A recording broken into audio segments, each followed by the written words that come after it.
Hello friends, super magic રસોઈમાં મિત્રો હું આપનું સ્વાગત કરું છું। આજે હું મલાઈમાંથી સીધું ઘી કેમ બનાવવું એની રેસીપી લઈને આવી છું મિત્રો। અને આ ઘી આપણે ઝેણી વગર, બ્લેન્ડર વગર, મિક્સરની જાર વગર આપણે સીધું હાથેથી જ બનાવી લેવાનું છે મિત્રો। તો તમે ચોક્કસ છેલ્લે સુધી મારો વિડીયો જોજો અને તમને મારો વિડીયો ગમે તો લાઈક કરજો, શેર કરજો અને સબસ્ક્રાઇબ કરવાનું તો ભૂલતા જ નહીં। મિત્રો જો આ મારે 10 દિવસની મલાઈ છે। આપણે દરરોજ દૂધ ગરમ કરીને ઠંડુ થાય પછી આપણે ફ્રીજમાં મૂકી છીએ અને બીજે દિવસે આપણે ઉપર જે મલાઈ આવી હોય ને એ લઈ લઈ છીએ। એ મલાઈ છે મારે આ 10 દિવસની મલાઈ છે અને મેં 3 કલાક પહેલા ફ્રીજમાંથી કાઢી લીધી છે એટલે રૂમ ટેમ્પરેચર ઉપર આવી ગઈ છે મિત્રો। એને આપણે જેમાં ઘી બનાવવું છે ને એમ જ કાઢી લઈ છીએ। એટલે આ રીતે હું લઈ લઉં છું।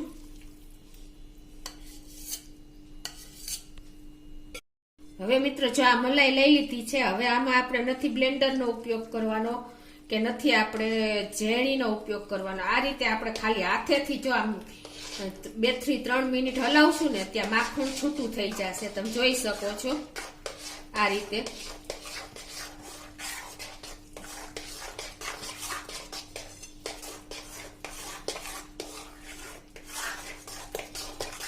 આવી રીતે આપણે 2 થી 3 મિનિટ ફેટવાનું છે।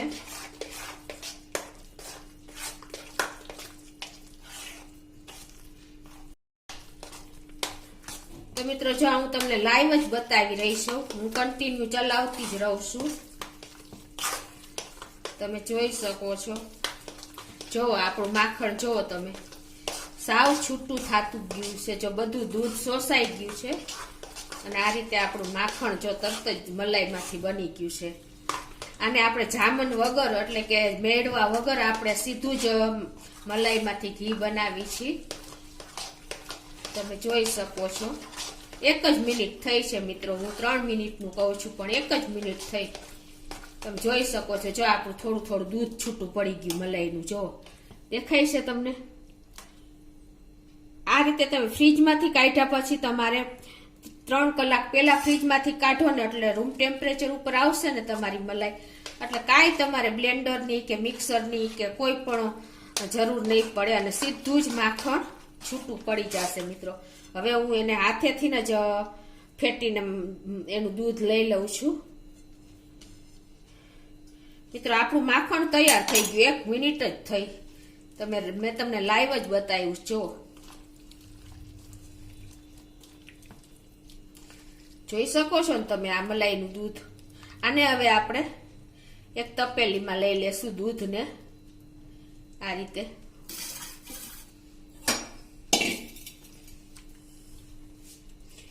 મિત્રો તમારે ઉતાવળ હોય અને તમને કંટાળો આવતો હોય તો તમે આ રીતે હું તમને જે બતાવું છું ને એ મેથડ અપનાવશો તો તમે દર વખતે આ રીતે જ ઘી બનાવશો, એવી મારી ગેરંટી છે।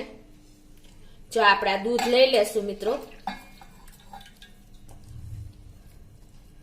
તમે જોઈ શકો છો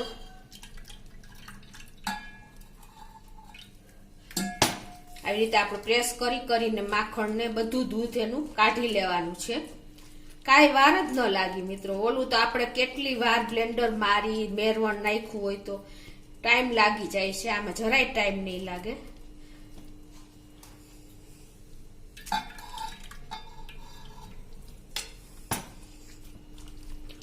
મિત્રો જો મેં મલાઈમાંથી બધું દૂધ કાઢી લીધું છે આવી રીતે, ખાલી આપણે 1 મિનિટ આમ હલાવ્યું પછી દૂધ લઈ લીધું છે અને આ ઉપરથી જે માખણ હોય ને આપણે દૂધમાં એ લઈ લેશું આ રીતે।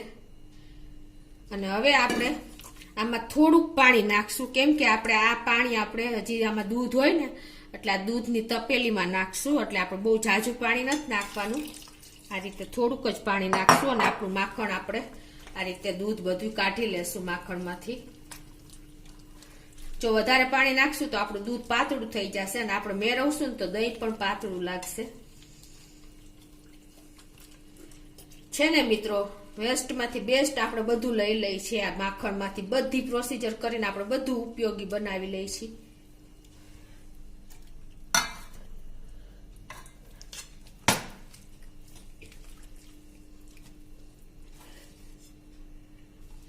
આ રીતે આપણે આમાંથી મિત્રો ઘી પણ વધારે બનશે, મારી ગેરંટી છે. તમે જોઈ શકો છો કેટલું માખણ દેખાય છે. હવે આને આપણે સાદા પાણીથી 2-3 પાણીથી આપણે માખણને ધોઈ લેશું. તો હું હવે બહાર ધોઈ લઉં છું.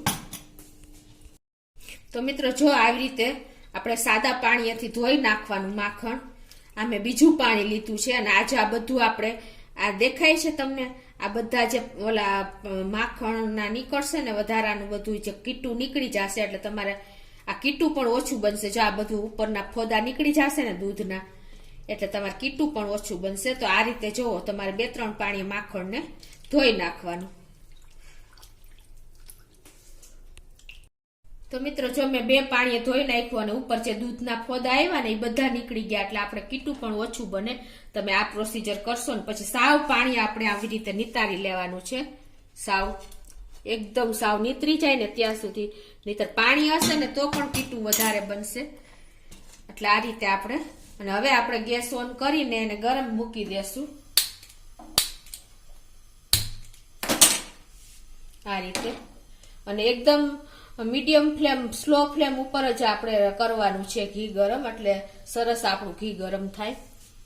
ઘી પણ ગરમ મૂકી દીધું છે. અને બીજું કે આપણે અહીંયા જે આપણે દૂધ કાઢ્યું હતું ને મલાઈમાંથી, એ દૂધને પણ જો આપણે આ રીતે સેજ હતપ કરી લેશું. અને એમાં આપણે મલાઈ ઉતાર્યા વગરનું, એટલે કે એકદમ સેજ આપણે ગરમ કરેલું દૂધ નાખવાનું કાચું જ આ રીતે. એટલે આપણે આ દૂધ દહીંનો ઉપયોગ થઈ જાય મિત્રો આ રીતે. હવે આમાં આપણે સેજ હતપ જ કરવાનું છે, બહુ ગરમ નથી કરવાનું. એમાં આપણે 1 ચમચી જેવી સેજ આપણે છાશ નાખી દેશું અને આને આપણે ઢાંકીને મેળવી દેશું મિત્રો. એટલે આમાંથી આપણું સરસ, આપણે જે દૂધમાંથી દહીં બનાવીને એવું જ દહીં બનશે. એનું કારણ એ છે કે આપણે જે કાચું જ દૂધ એટલે કે સેજ હતપ કરીને જ નાખી દીધું છે. હવે આને હું ગેસ બંધ કરી દઉં છું. ગરમ થઈ ગયું છે અને આને આપણે ઢાંકીને દહીં થવા મૂકી દેશું. જો આપણું ઘી બનવાની તૈયારી છે, તમે જોઈ શકો છો. હવે 1 થી 2 મિનિટની જ વાર છે. આ રીતે તમે, આપણે સીધું જ મલાઈમાંથી જ ઘી બનાવ્યું છે. તમે જોઈ શકો છો મારે ગાયનું દૂધ આવે છે એટલે આપણું ઘી પણ પીળું થયું છે.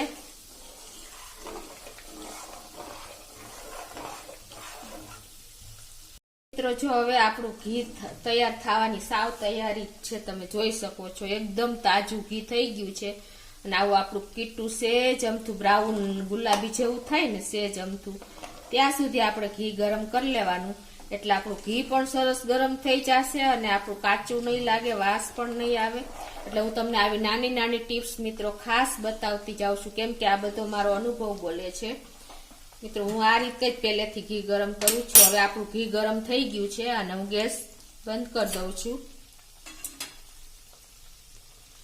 જો આપણે ગેસ તો બંધ જ કરી દીધો છે, પણ આ વાસણ ગરમ હોય એટલે હવે એને આપણે પ્લાસ્ટિકની ગળણી નથી લેવાની. આ રીતે આપણે જારીવાળી વારાની કે સ્ટીલની ગળણી લેવાની અને એને આપણે હવે ગાળી લેશું આ રીતે.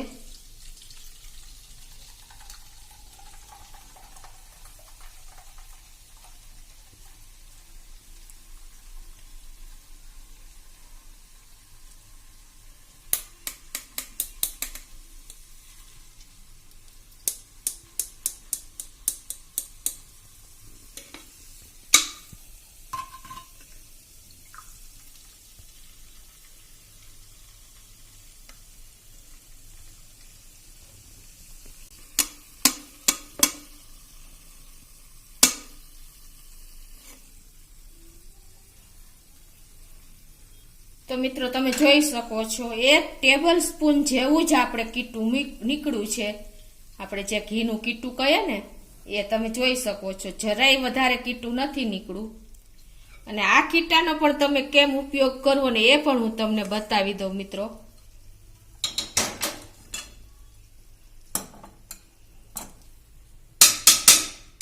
તમે જોઈ શકો છો આપણું ઘી એકદમ સરસ પીળું.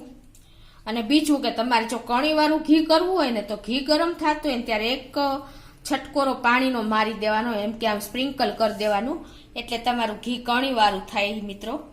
મેં એ પ્રોસીજર નથી કરી, પણ તમારે જો એ રીતે કરવું હોય તો એ રીતે પણ થઈ શકે.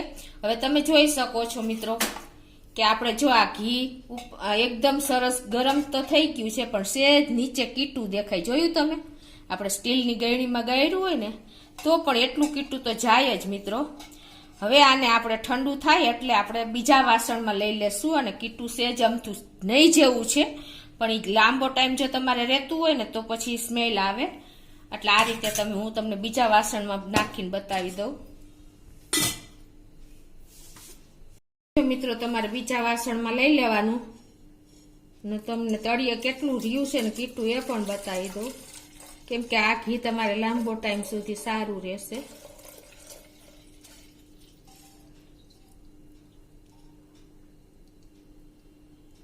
આ રીતે તમે હળવે હાથે નિતારી લેશો ને એટલે બધું ઘી તમારું આવી જશે.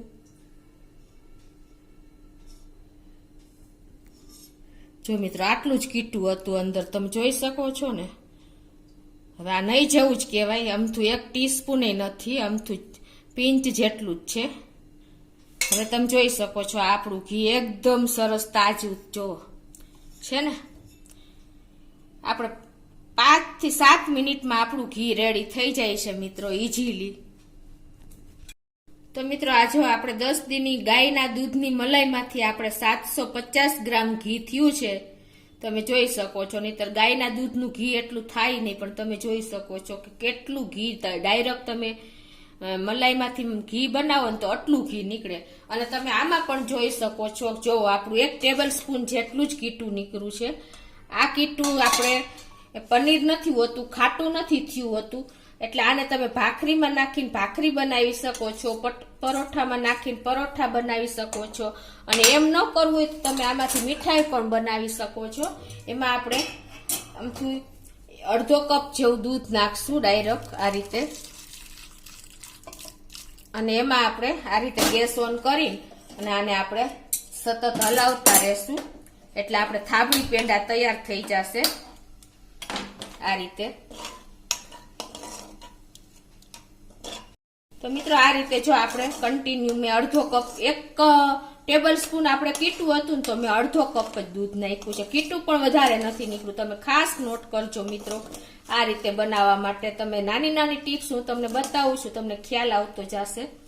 હવે આમાં આપણે આ દૂધ બળે ને એટલે આપણે 1 ટેબલ સ્પૂન જેવી ખાંડ નાખી દેશું એમાં. તો મિત્રો હવે આ જો આપણું દૂધ ઉકળી જ ગયું છે, આપણું દૂધ બળી ગયું છે, અને હવે એમાં આપણે 1 ટેબલ સ્પૂન જેવી ખાંડ નાખી દેશું આ રીતે, અને એને પછી આપણે આ રીતે મિક્સ કરી લેશું.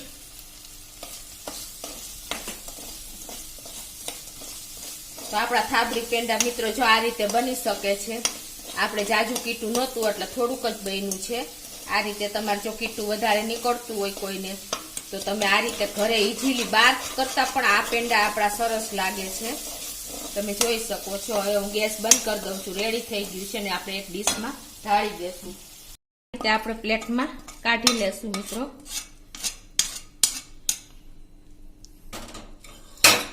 અને આમાં આપણે સૂકો મેવો, દ્રાક્ષ કાંઈ પણ જે તમારે નાખવું હોય નાખી શકો છો. અને ઠંડુ થાય એટલે આપણે આના ચોસલા પાડી નાખશું.